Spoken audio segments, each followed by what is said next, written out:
সুপ্রিয় আমার প্রিয় শিক্ষার্থীরা, আজকে অনলাইন ক্লাসে সকলকে সুস্বাগত জানাচ্ছি। আজকে যে টপিক নিয়ে আলোচনা করবো, HSC higher mathematics second paper chapter 6-এ পরাবৃত্তের অঙ্কের সমাধান এবং পর্বে 8-এর সকলকে সুস্বাগত।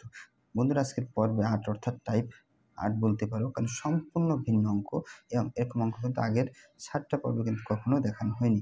দেখো, ওয়াই স্কয়ার সমান 8x, পরাবৃত্তস্থ কোনো বিন্দুর ফোকাস দূরত্ব দেওয়া আছে কিন্তু 8, ওই বিন্দুর স্থানাঙ্ক কত। তা আমরা ফোকাস দূরত্বের ক্ষেত্রে একটা সূত্র লিখছিলাম, যেটা আমাদের তোমার বলবো কাজে লাগবে, s সমান a প্লাস x। যখন অঙ্ক করবো তখন কিন্তু আমাদের এটা কাজে লাগবে অবশ্যই। দেখো, আমাদের মূলত দেওয়া আছে এটা, বারবার বলছি পরাবৃত্ত বললে বেশিরভাগ অঙ্কে আমাদের এই ফরম্যাটগুলো আমাদের কাজে রাখতে হবে এবং কাজে লাগবে এগুলো। ওয়াই স্কয়ার সমান 4x, এক্স স্কয়ার সমান 4, এটা বর্তমান কাজে লাগবে কিন্তু এটা, কারণ এখানে এই সূত্র ওয়াই স্কয়ার সমান 4x, এই সেরা আমাদের বানাতে হবে।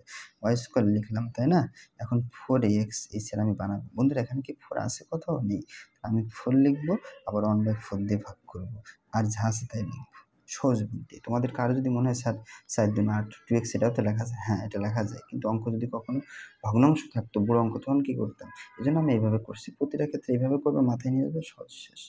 ওয়াই স্কয়ার লিখলাম, লিখে কি লিখবো? যদি 4 মনে হয় যে আমি 4x অর্থাৎ 4 আনবো, তাহলে 4 লিখবা, আবার 1/4 দিয়ে ভাগ করবা, আর বাদ বাকি মানটা বসাই দিবা। ওকে, এবার ওয়াই স্কয়ার লিখলাম, এই 4 লিখলাম, এই 1/4 আর 8 একটা ব্র্যাকেট রাখো তো। দেখো, সহজ হয়ে গেছে তোমাদের। 4 2 8 2, তাহলে অতএব ওয়াই স্কয়ার সমান কি হয় বলো? 4 আর এখানে 2 আর ইন্টু এক্স। এটা একটা সমীকরণ চাইলে তোমরা দিতে পারো। এটা মনে করো এটা একটা সমীকরণ দাও 1 নম্বর দিয়ে। এবার আমরা তুলনা করবো ওয়াই স্কয়ার সমান সমান 4x তুলনা করে। ওকে, তাহলে এখানে 4 বাদ x তুলনা করলাম, তাহলে এর মান কত? 2। এখানে লিখবে, এখানে লিখবে a সমান সমান 2। তাহলে আগে আমরা বলছিলাম যে ফোকাস দূরত্ব বললে আমাদের যে সূত্র আসবে সেটা কি জানি আমরা? ধরি দিয়ে লিখবো বা এখন দিয়ে লিখবো? কি লিখবো? ফোকাস দূরত্বের ক্ষেত্রে আমরা সূত্র কি জানি? s সমান সমান a প্লাস x। ওকে, বা এখন এস এর মান কত? এই এসটা হলো ফোকাস দূরত্বকে বোঝানো হয়। ফোকাস দূরত্ব মানে কি? এস। তাহলে এখানে এস এর মান কত বলো তো? এস সমান সমান এখানে 8, আর এর মান তো আমরা পেয়েছি 2। মানটা বসো। এস এর মান হচ্ছে 8, এর মান পেয়েছি আমরা 2 আর এক্স। তাহলে 8 লিখলাম, প্লাস 2 বসে গেলে -2 সমান সমান এক্স। অতএব এক্স এর মান কত? 8 থেকে 2 বিয়োগ করলে তো 6। এক্স এর মান আমাদের 6।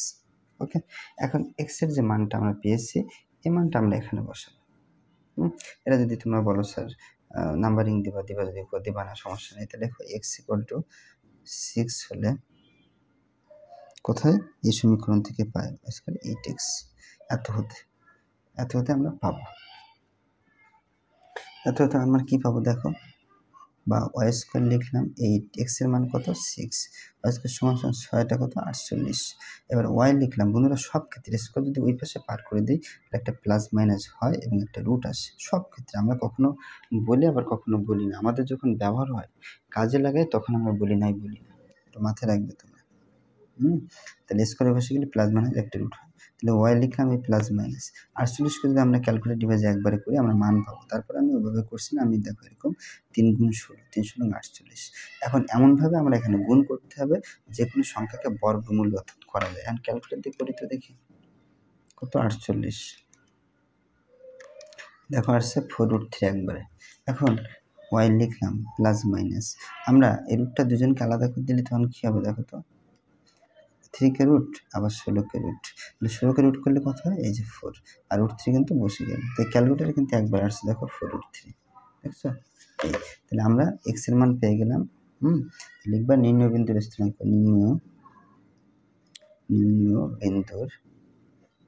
বিন্দুর স্থানাঙ্ক বের করতে বলছে। বন্ধু, আমরা যখন স্থানাঙ্ক বের করি, তখন প্রথম হলো x এর মান বসে, পরে হচ্ছে y। x এর মান কত দেখো তো? x এর মান কত? বর্তমানে 6 পেয়েছি, আর কমা অর্থাৎ y এর মান পেয়েছি কত? Plus minus 4√3। তাহলে আমাদের দুইটা পেয়ে গেলাম।